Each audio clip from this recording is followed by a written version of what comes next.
This is Mac OS Ken. Talk of a pricier iPhone 15 Pro, Foxconn says manufacturing moves are just business and teasing a mixed reality. It is Thursday, the 16th of March, 2023.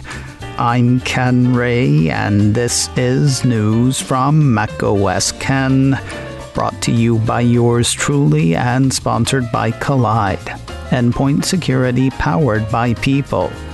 Learn more and book a demo today at collide.com/macOSCan. This show is also supported by people like you, patrons through Patreon. Find out more and add your support at patreon.com/macOSCan. Everything is getting more expensive, maybe even one of the most expensive phones you can buy. A headline from Mac Rumors says iPhone 15 Pro predicted to see first price increase since iPhone 10. Well, in the US and China anyway. Outside of the US, the piece points out Apple has increased the price of iPhones multiple times in recent years, largely due to foreign currency fluctuations. In the UK, for example, the iPhone 14 Pro starts at £1,099 compared to $949 for the iPhone 13 Pro. This would not be that, though. This prediction is based on a note from Haitong international securities analyst Jeff Pu.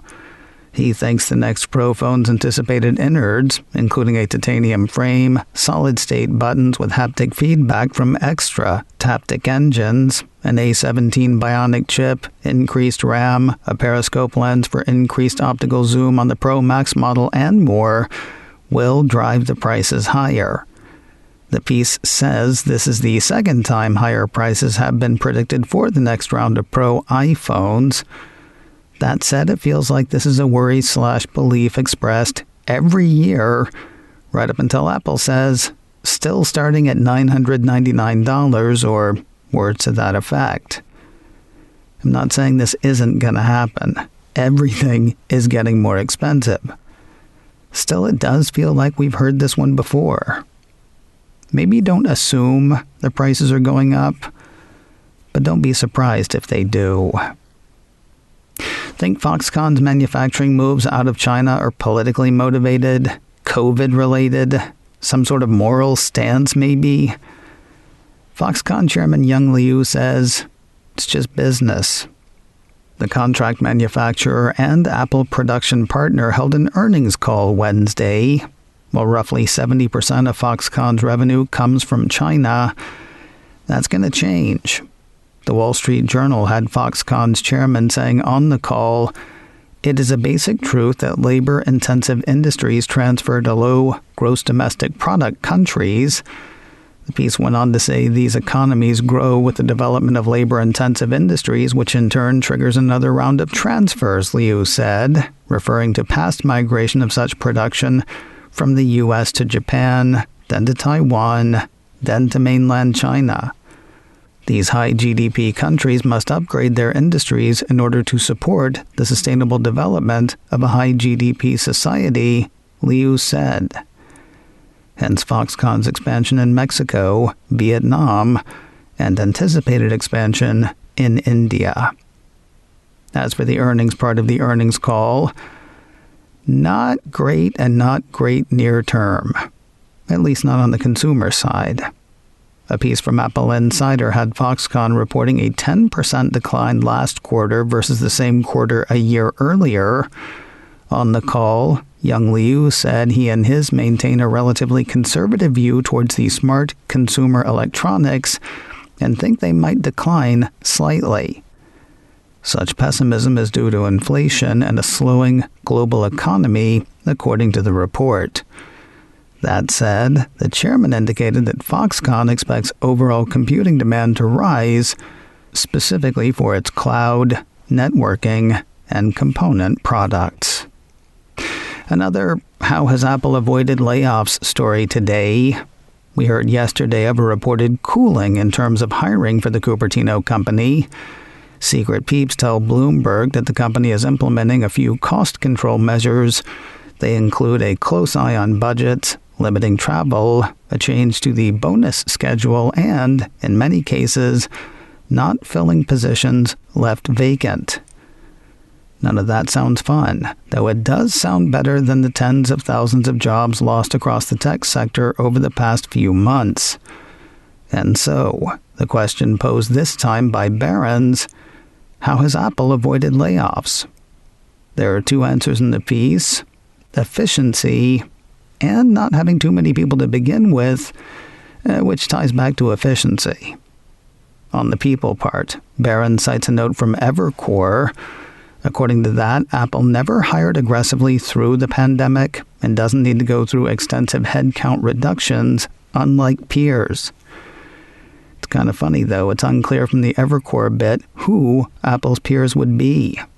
While the Barron's piece juxtaposes the lack of layoffs at Apple with layoffs at Facebook parent Meta, Evercore says analysts there continue to think consumer staples and or high-end luxury companies remain the relevant peer group for Apple.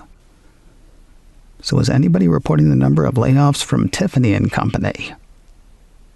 As for Apple's efficiency, a figure that's kind of grotesque.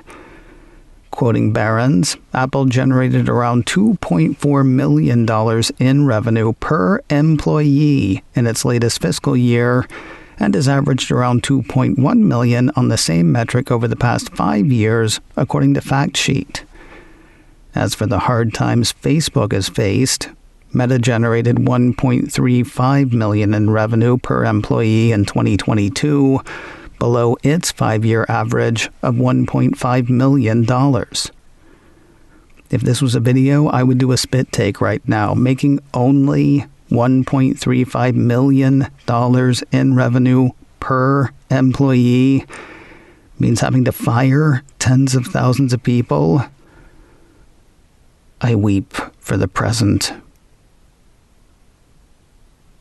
More news in a moment, but first a word from today's sponsor, Collide, endpoint security powered by people. Philosophically, I am a big fan of Collide. Why do I keep saying that? Well, because it is rare to find a company about which you can say that. I truly appreciate the respect Collide shows the user. See, they think if your workers know how and why to fix a problem before it becomes a real problem, they'll do it.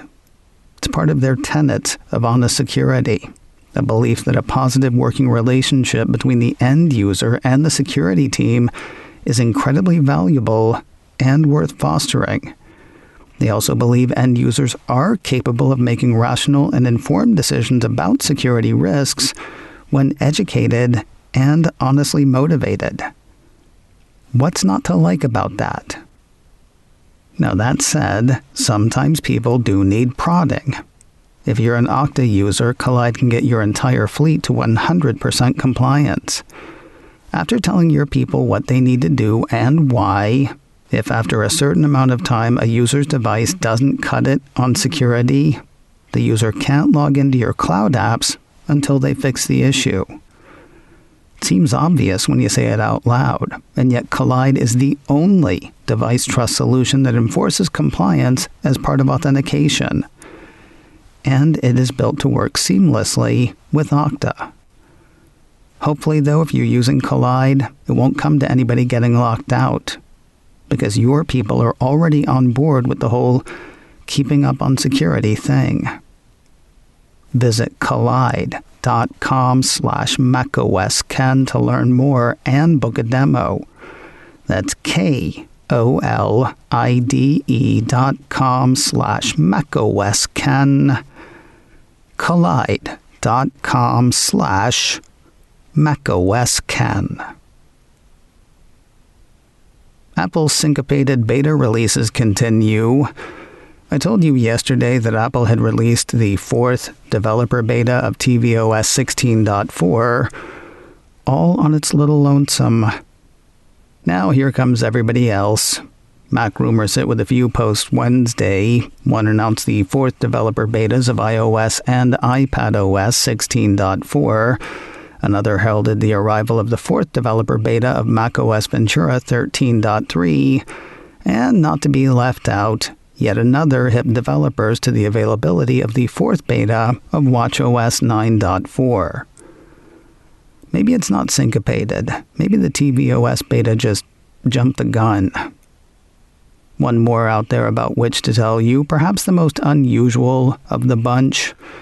A piece from Apple Insider says Apple has released the fourth Studio Display firmware beta for version 16.4.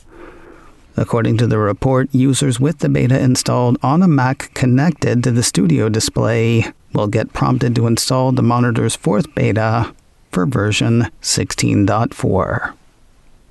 And finally today, the Apple Headset OS snipe hunt continues. Flip a coin from day to day, and the operating system for Apple's anticipated mixed reality device is either called realityOS or XROS.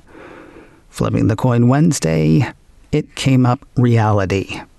9 to 5 Mac has word of two signs of Apple's MR adventure. As shared by Aaron on Twitter, the site says Apple on Wednesday updated its source code available for developers on GitHub. The latest open source code from the company mentions realityOS and Reality Simulator, along with currently existing platforms such as iOS, macOS, and watchOS. What happened to XROS?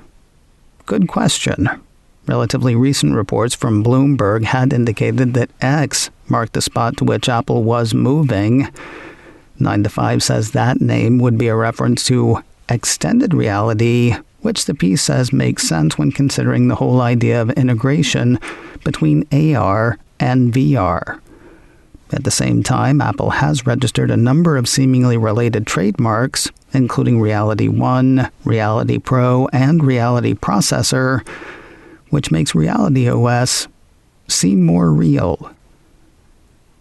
Curious which way the coin will land tomorrow.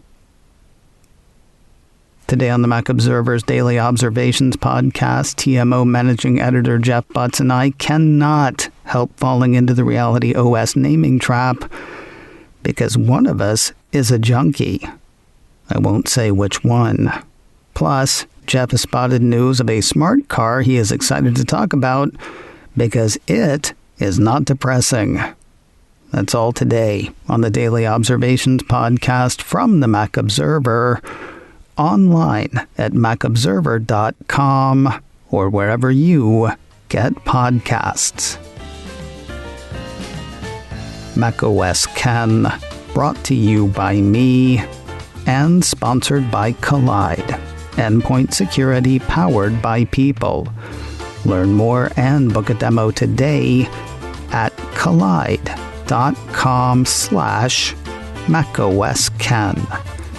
This show is also supported by people like you, patrons through Patreon. Find out more and add your support at patreon.com/macOSKen. Advertising handled by Backbeat Media, online at backbeatmedia.com. You can reach me a couple of ways. Info at macosken.com or call 716-780-4080. Until next time, that is news from macOS Ken. I'm Ken Ray.